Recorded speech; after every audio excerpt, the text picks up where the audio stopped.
Hi అండి, welcome to kitchen magic. ఈరోజు మనం ఎంతో టేస్టీ అండ్ హెల్దీ అయిన పోహా రెసిపీని ఎలా చేసుకుందామో చూద్దాం. దానికి కావాల్సిన పదార్థాలు చూద్దామా. మరి కావాల్సింది పోహా, సాల్ట్, పసుపు, వేయించిన పల్లీలు, చిన్నగా కట్ చేసుకున్న టమోటా, గ్రీన్ చిల్లీస్, కరివేపాకు, ఇంకా చిన్న ముక్క అల్లం, ఇంకా కొంచెం పోపు దినుసులు. ఫస్ట్ స్టవ్ మీద ఒక ప్యాన్ పెట్టుకొని అందులో కొంచెం ఆయిల్ వేసుకొని, ఆయిల్ వేడైనాక పోపు దినుసులు వేసుకొని, తర్వాత అవి వేగినాక ఆనియన్స్ వేసి మంచిగా కలుపుకోవాలి. బాగా మిక్స్ అయ్యి కలిపినాక అందులో కట్ చేసి పెట్టుకున్న గ్రీన్ చిల్లీ, కరివేపాకు కూడా వేసి బాగా కలుపుకొని, అందులో మనం అల్లం ముక్క బాగా తురిమి వేసాలి.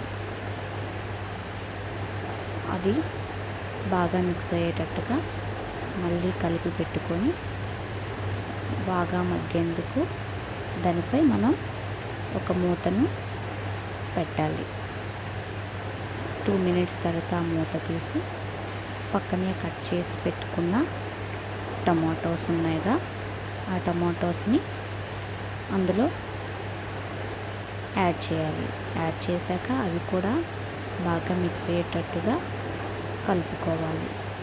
వాటిని బాగా మగ్గేట్టుగా మూత పెట్టుకోవాలి.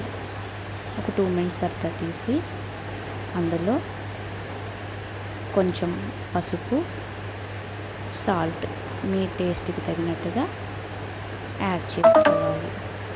అవి కూడా బాగా మిక్స్ అయ్యేటట్టుగా మరోసారి కలుపుకొని మూత పెట్టుకోవాలి. 2 minutes తర్వాత పక్కనే కడిగి పెట్టుకున్న పోహాని యాడ్ చేసి అవి కూడా బాగా మిక్స్ అయ్యేటట్టుగా కలుపుకోవాలి.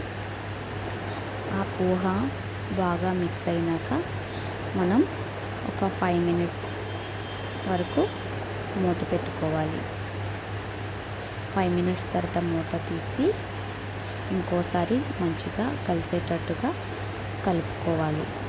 కలుపుకున్నాక మనం వాటిని ఒక సర్వింగ్ బౌల్లో మంచిగా సర్వ్ చేసుకోవాలి. వేయించిన పల్లీలు కూడా దానిపై వేసుకోవాలి. లెమన్ కూడా యాడ్ చేస్తే చాలా టేస్ట్ బాగుంటుంది. లెమన్ యాడ్ చేసుకోవాలి. హెల్త్కి కూడా చాలా మంచిది. ఇలాంటి రెసిపీస్ ఇంకెన్నో చూడాలనుకుంటే ఈ ఛానల్ని సబ్స్క్రైబ్ చేసుకోండి. ఓకేనా? Thank you for watching.